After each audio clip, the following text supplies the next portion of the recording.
Assalamualaikum warahmatullahi wabarakatuh.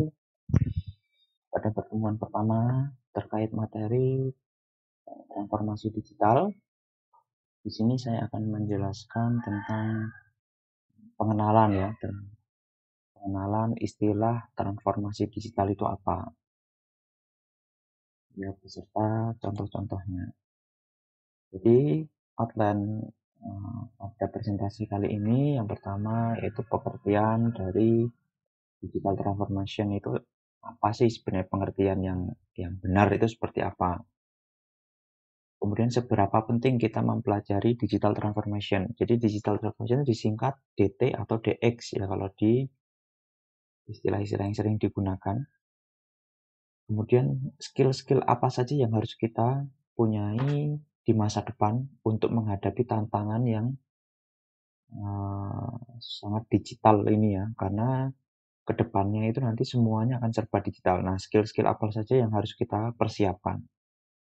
Kemudian ada tantangan dan peluang, tentunya yang berkaitan dengan digital transformation. Jadi, setelah mengikuti kuliah ini, harapannya teman-teman mampu mendapatkan gambaran kira-kira digital transformation itu seperti apa. Implementasi dalam berbagai bidang itu seperti apa. Kenapa kok kita harus mempelajari ini? Ya, jadi di zaman sekarang ini, itu kan semuanya serba digital. Sehingga pemikiran atau pemahaman terkait proses-proses digital itu sekarang menjadi penting. Nah, itu juga menjadi dasar kenapa mata kuliah digital transformation ini menjadi mata kuliah umum yang diajarkan ke semua prodi yang ada di UNY. Mau dia prodi TI, mau prodinya teknik atau non teknik, misalnya sosial atau matematika, itu semuanya belajar mata kuliah ini. Karena apa? Itu tadi, karena kedepannya kita tuh akan menghadapi tantangan-tantangan yang bentuknya digital.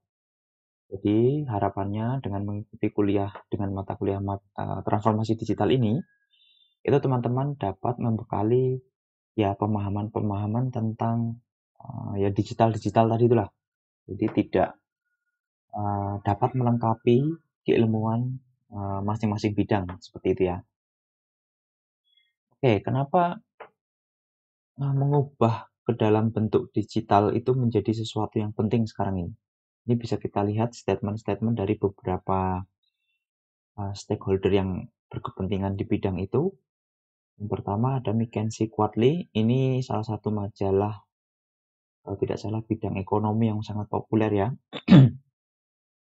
Dari 300 terdapat 375 juta pekerja secara global itu dapat tidak berguna alias skill-nya itu sudah tidak bermanfaat lagi di tahun 2030, dan itu sebabnya apa? Karena semuanya serba otomatis. Kalau sudah ngomongin otomatis pasti kita ngomongin mesin digital ya, seperti itu. Sehingga orang-orang yang punya skill yang kemungkinan besar tidak dipakai ini bagaimana? Ya harus belajar sesuatu yang baru yang digunakan di masa depan. Nanti akan kita lihat contoh-contohnya. Akan lebih detail kenapa kok banyak sekali orang-orang yang diprediksi di tahun 2030 skillnya tidak terpakai. Kemudian ada PwC 2017 juga mengatakan 45% dari eksekutif memprediksi bahwa digital itu meningkatkan revenue mereka. Dan 25% digital juga meningkatkan atau membuat pengalaman customer itu lebih baik dibandingkan dengan cara-cara konvensional. Ya, nanti akan kita lihat juga apakah benar seperti itu. Sebenarnya ini bisa kita contohkan ke diri kita sendiri. Misal kita belanja di pasar sama belanja di supermarket online. Pasti pengalamannya untuk saat ini, apalagi generasi-generasi yang bukan orang-orang senior ya, bukan orang tua, umur-umur di bawah 30, itu pasti akan lebih senang membeli barang-barang itu secara online. Nah, ya walaupun tidak semua barang bisa dibeli secara online, tapi hal ini menunjukkan bahwa membeli produk secara online itu lebih menyenangkan.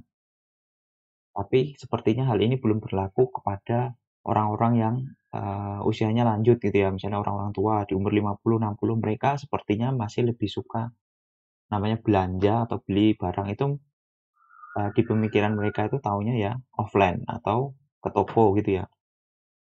Kemudian ada juga S&P Capital IQ, ini salah satu analis terkait dengan bidang marketing dan ekonomi. Ini juga menyebutkan perusahaan yang mengeksekusi digital strategis itu meningkatkan keuntungannya ya, profit marginnya itu sampai 57%. Bayangkan, misalnya keuntungannya itu hanya 1 miliar, jadi 1,5 miliar. Ya, hanya dengan menerapkan digital strategis. Sehingga mengapa yang berkaitan dengan digital sekarang ini menjadi sangat penting. Karena kalau tidak kita kejar, itu nanti kita akan ketinggalan.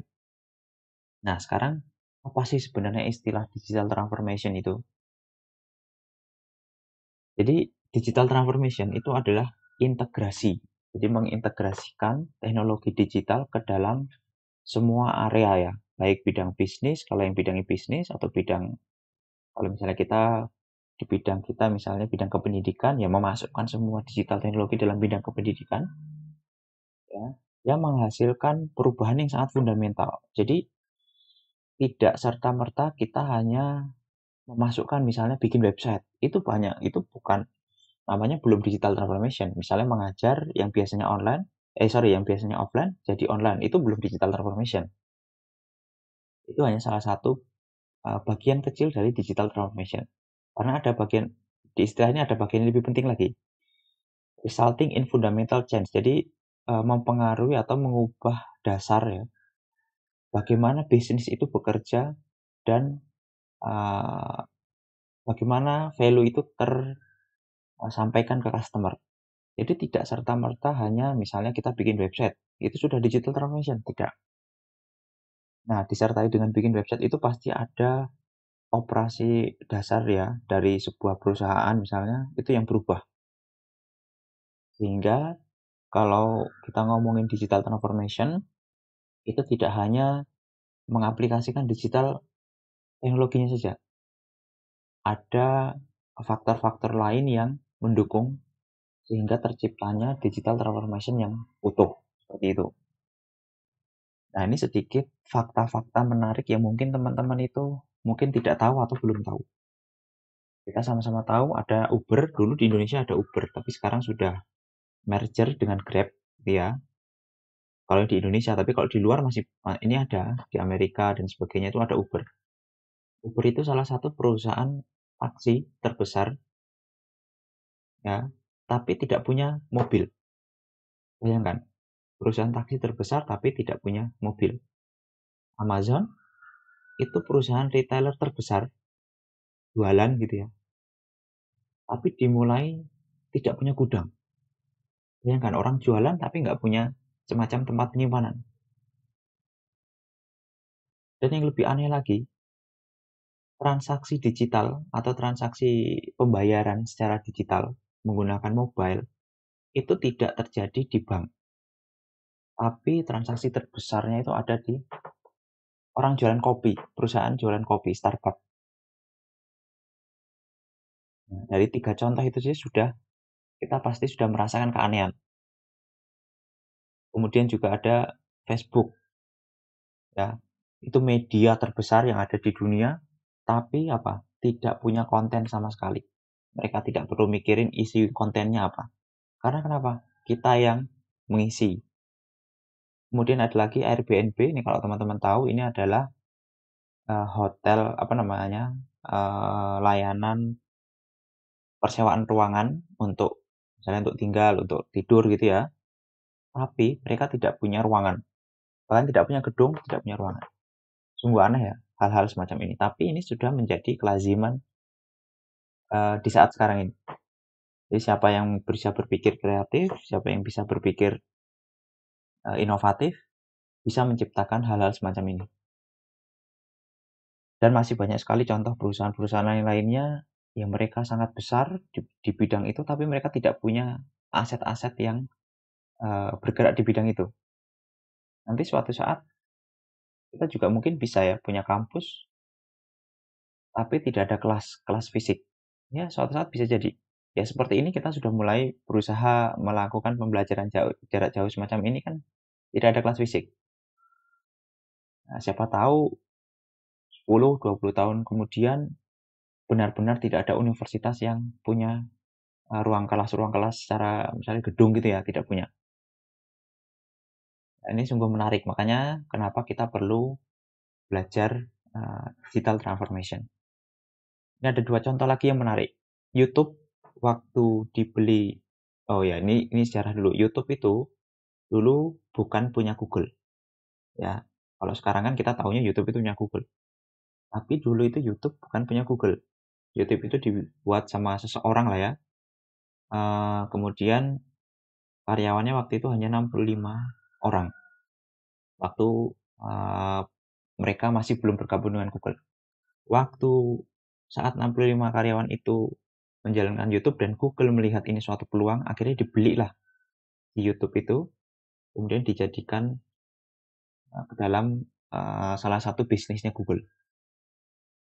Sehingga waktu itu dibayar ya 1,6 miliar US dollar. Sehingga satu orangnya itu dapat 25 juta US dollar. Nah, ini hanya dari 65 orang bisa membuat hal semacam itu. Yang lebih spektakuler ada Instagram. Ya, kalau teman-teman tahu Instagram itu bukan punya Facebook awalnya.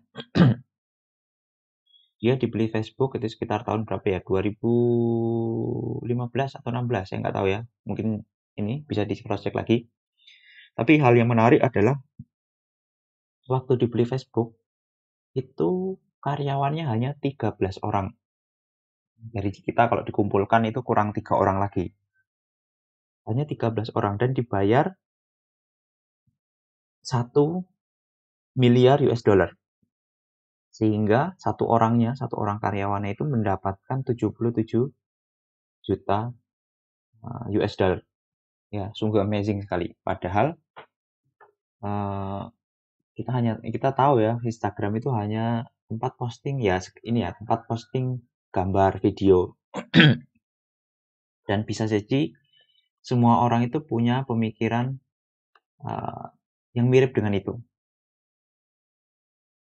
Sekarang ya ada lagi yang lebih mengerikan lagi, WhatsApp. Ya, sekarang sudah dibeli Facebook. Bayangkan, waktu sebelum dibeli Facebook, itu karyawannya 55 orang. Ya, kemudian dibeli dengan harga 19 miliar US dollar. Jadi satu orangnya itu mendapatkan 345 juta US dollar. Oh, itu uang yang sangat banyak sekali. Apakah ketika dibeli Facebook mereka terus lantas miskin gitu? Tidak. Mereka malah tambah kaya karena Facebook juga menggelontorkan uang-uang untuk pengembangan layanan-layanan WhatsApp-nya. Jadi hal-hal semacam ini sudah lumrah atau lazim di zaman sekarang ini. Jadi perusahaan besar nyamplok perusahaan kecil kemudian berkembang. Nah, itu suatu hal yang sangat lumrah. Nah, bicara tentang digital transformation, sebenarnya apa saja sih kunci dari digital transformation? Itu ada 3. Yang pertama orangnya, yang kedua prosesnya, yang ketiga teknologinya. Jadi tidak serta-merta teknologinya saja. Di situ ada peranan orang dan peranan proses. Ya, proses ini juga penting. Nanti akan kita lihat bagian-bagian yang termasuk dalam proses. Tapi teknologi dan proses tidak menjadi manfaat apabila orangnya sendiri tidak punya skill yang baik. Sehingga ketiga bagian ini harus menjadi satu kesatuan yang baik semua, baru digital transformation ini baru bisa dijalankan dengan baik. Sekarang kita lihat apa saja yang menjadi skill-skill dari pada bagian-bagian unsur atau komponen-komponen yang ada pada bagian-bagian elemen dari digital transformation. People atau orang itu yang pertama harus punya kemampuan desain. Desain ini apa saja? Baik desain sistem, desain perangkatnya, desain mungkin kalau dalam perusahaan ya desain sistem keuangannya, gitu ya. Sehingga orang ini tahu juga kira-kira proses digitalnya nanti seperti apa. Karena mengimplementasikan teknologi-teknologi itu tidak mungkin atau tidak bisa kalau si orangnya ini tidak tahu cara berpikir digital. Ya, kemudian dari sisi proses, ini ada Agile and Scrum, jadi intinya itu pembelajaran atau iterasi yang terus-menerus. Jadi prosesnya itu kalau dalam dunia digital itu kita akan banyak dapat data. Nah, data itu bisa digunakan untuk menghasilkan sesuatu lagi. Dan itu dilakukan terus-menerus, ya. Dan itu dilakukan secara terus-menerus sehingga hasilnya itu nanti akan selalu berkembang. Beda dengan mungkin yang sifatnya tradisional atau konvensional. Mungkin satu kali proses selesai. Dan prosesnya mungkin dijalankan proses yang lain. Tapi kalau dalam digital transformation itu satu kali proses dia akan selalu berulang terus sehingga harapannya hasil dari digital transformation yang dijalankan ini menjadi baik. Nah, kalau DevOps ini adalah eh, apa namanya eh, gabungan antara si pembuat sistem dan programming. Gampangnya sih seperti itu ya. Sederhananya seperti itu. Jadi itu bagaimana menggabungkan kedua hal itu ke dalam sebuah proses itu juga jadi satu tantangan tersendiri. Kemudian kalau dari sisi digital, ini banyak sekali sebenarnya ya, mulai dari big data, digital marketing, programming and automation, cyber security, cloud computing, artificial intelligence, machine learning, IoT, dan banyak sekali. Nanti hal-hal inilah yang akan kita pelajari di materi-materi selanjutnya. Ini salah satu contoh yang kita sama-sama alami dan kita bisa melihatnya secara langsung gitu ya. Jadi ada perusahaan namanya Blockbuster, itu tempat penyewaan DVD, sekarang bangkrut. Kenapa? Karena sekarang kita untuk nonton film nggak perlu rental DVD.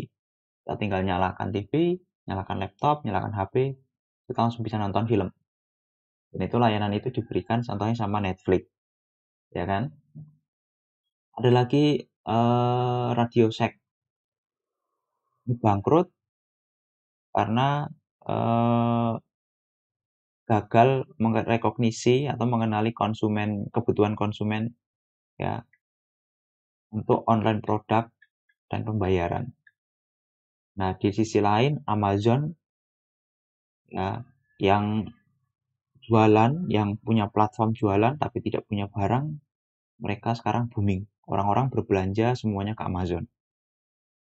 Dan ada lagi Kodak. Ini kita sama-sama tahu ya, atau mungkin teman-teman juga mungkin belum tahu ya, ada perusahaan namanya Kodak. Itu perusahaan ya terkait dengan fotografi lah, bikin film inilah, film untuk kamera yang jadul-jadul itu. Mereka sekarang gulung tikar atau marketnya tuh hilang banyak sekali, hilang besar sekali. Karena semuanya sekarang serba digital. Ya. Dan kalau kita lihat di sisi yang lain, Disney ini menjadi salah satu leader ya di dunia industri perfilman. Karena dia menerapkan digital proses. Jadi kita bisa lihat orang atau perusahaan yang tidak menerapkan digital akan ketinggalan, hancur, bangkrut, dan dikatakan digital loser. Hingga harapannya teman-teman tidak jadi hal-hal semacam ini. Walaupun teman-teman itu belajar di prodi terkait dengan kependidikan atau guru PAUD, semua hal-hal terkait dengan digital ini juga jadi salah satu hal yang penting. Karena apa? Yang teman-teman ajarkan besok, anak-anak kecil PAUD itu ya, itu kan mereka suatu saat besar dan mereka akan hidup di dunia digital yang lebih masif lagi. Kalau kita tidak membekali mereka dengan nanti ada konten-konten digital yang harus kita berikan kepada mereka, nanti mereka juga bisa ketinggalan. Nah, sekarang apa saja skill yang dibutuhkan untuk masa depan?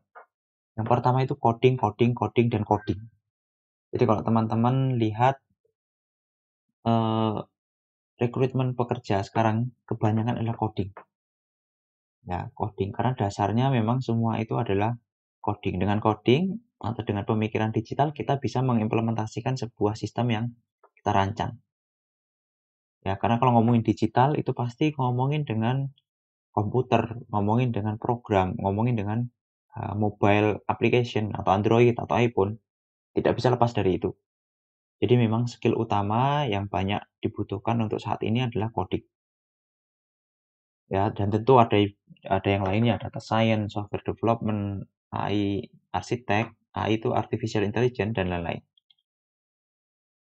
Nah, ini saya dapat dari World Economic Forum ada 8 skill yang harus kita ajarkan ke anak-anak kita, maksudnya anak kecil. Ya, yang pertama digital identity. Itu terkait dengan digital citizen, digital co-creator, digital entrepreneur. Kemudian ada digital use. Itu ada screen time, digital health, community participation. Jadi bagaimana eh, apa namanya digital health itu kesehatan digital, bagaimana orang itu tetap melakukan kegiatan digital secara sehat. Nah, itu termasuk dalam penggunaan digital. Kemudian ada digital safety. Ini juga penting terkait dengan konten, terkait dengan behavioral risk atau kontak risk. Ini juga menjadi satu hal yang penting. Kemudian ada juga digital security. Ini mungkin teman-teman yang banyak abai terkait internet security, mobile security, password protection dan sebagainya itu merupakan satu hal yang penting di masa sekarang ini. Ada juga digital emotional intelligence. Nah, bagaimana kita menghadapi misalnya berita-berita yang ada di internet, ya, empati kita bagaimana, social dan emotional awareness-nya seperti apa. Karena pasti responnya berbeda ketika kita melihat langsung dengan melihatnya berbasis digital. Kemudian ada digital communication. Nah, untuk digital communication tentunya ya bagaimana cara berkomunikasi secara online, bagaimana berkolaborasi secara online. Kemudian ada digital literasi, ini adalah bagaimana berpikir secara komputasional atau berpikir secara digital, bagaimana berpikir kreatif, bagaimana berpikir kritis secara digital. Nah, ini merupakan salah satu bagian dari digital literasi. Kemudian digital right, nah ini terkait dengan hukum dan undang-undang. Karena kita juga tidak bisa lepas yang berkaitan dengan hukum itu, berkaitan dengan digital itu juga erat kaitannya dengan hukum-hukum yang berlaku. Ya, terkait dengan intellectual property right, misalnya bagaimana kalau kita mengcopy lagu orang kemudian kita upload di channel kita, apakah itu melanggar atau tidak. Nah, itu juga perlu disampaikan. Nah, sekarang teknologi-teknologi apa saja sih yang ada pada digital transformation? Itu banyak sekali sebenarnya. Di sini hanya beberapa ya yang saya tampilkan. Ada cloud computing, mobile phone, IoT platform, social media, GPS, advanced human computer interaction, ada authentication and interaction detection, ada 3D printing, smart sensor, augmented reality, analysis of big data and advanced algorithm, dan user data collection. Ini semua kita mungkin tidak merasa atau mungkin merasa asing dengan istilah-istilah ini. Tapi ketika kita membuka handphone saja satu kali atau buka satu aplikasi, mungkin fitur-fitur ini atau teknologi-teknologi ini sudah diterapkan oleh perusahaan si pembuat aplikasi. Dan secara tidak sadar sebenarnya kita menggunakan teknologi-teknologi ini. Ya. Nah, nanti ada beberapa teknologi-teknologi yang akan kita pelajari secara spesifik di pertemuan-pertemuan selanjutnya. Lihat, zaman sekarang ini bisa terjadi hal semacam ini. Ini ada orang mengendarai mobil di jalan, tapi tidak mereka tertidur. Kenapa? Ternyata kita sudah sama-sama tahu ya, mobil ini sudah punya sistem namanya autopilot. Jadi dia bisa mendeteksi jalan itu di mana, bagaimana, dan seterusnya sehingga dia bisa menentukan atau bergerak sendirilah sesuai dengan program yang telah diberikan. Apakah ini bahaya? Tentu sangat berbahaya. Nah, tentu sangat berbahaya. Sebenarnya secara undang-undang yang saya tahu, walaupun ada sistem otomatis seperti ini, si driver tidak boleh tertidur. Mereka harus tetap standby. Karena bisa jadi sistem yang sudah dibangun itu atau program yang telah dimasukkan ke dalam mobil itu terjadi error atau mungkin ada orang lewat secara cepat dan terdeteksi error dan sebagainya. Kan susah ya kalau sistem langsung mengambil alih itu. Tentu lebih cepat orang yang langsung mengambil alih. Jadi bahaya sekali seperti ini. Tapi hal ini bisa terjadi di saat sekarang ini. Bayangkan. Jadi besok suatu saat mungkin kalau kita mungkin masih ngampus gitu ya, ke kampus, nggak perlu bangun tidur gitu ya, dari kasur langsung tiba-tiba sampai sana. Ternyata kasurnya bisa bergerak sendiri sampai sana. Ya siapa tahu. Nah itu jadi hal-hal yang sebenarnya di luar pemikiran orang-orang terdahulu. Tapi sekarang ini semuanya pemikiran-pemikiran yang mustahil-mustahil seperti ini bisa kita implementasikan. Nah, sekarang tantangannya dalam dunia digital itu banyak sekali tantangan yang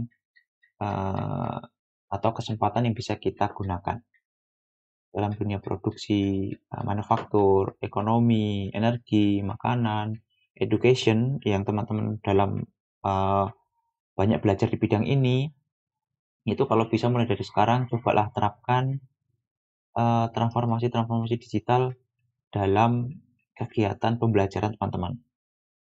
Ya, misal dalam mengerjakan tugas kelompok. Kalau zaman dulu mengerjakannya sendiri-sendiri di rumah, kemudian dikumpulkan, misalnya gitu ya. Kemudian ada satu orang yang nanti mengumpulkan dan dijadikan satu. Apakah sekarang itu perlu seperti itu? Tidak perlu. Ada namanya collaboration work.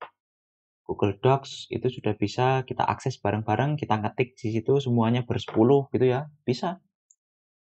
Jadi bareng-bareng di situ tidak perlu ada yang compile, tidak perlu ada yang mengumpulkan jadi satu, semuanya langsung tersusun di situ, kita bisa ngedit bareng-bareng, kita bisa perbaiki, bisa komentar langsung ke pekerjaan teman yang lain. Itu kan salah satu transformasi digital dalam pendidikan. Ya, mengajar begini secara jarak jauh seperti ini saya rekam, kemudian saya share ke teman-teman, itu juga merupakan salah satu transformasi digital. Dan masih banyak sekali contoh-contohnya. Dan ada juga dari environment, mobility, finansial, dan monetary system ini juga mulai banyak sekali. Buktinya apa? Banyak sekali imani-imani yang bermunculan dari GoPay, OVO, dan seterusnya. Infotainment dan entertainment, healthcare, international trade dan investment, consumption, ini semua peluang-peluang ini yang terbuka lebar teman-teman mengimplementasikan digital transformation.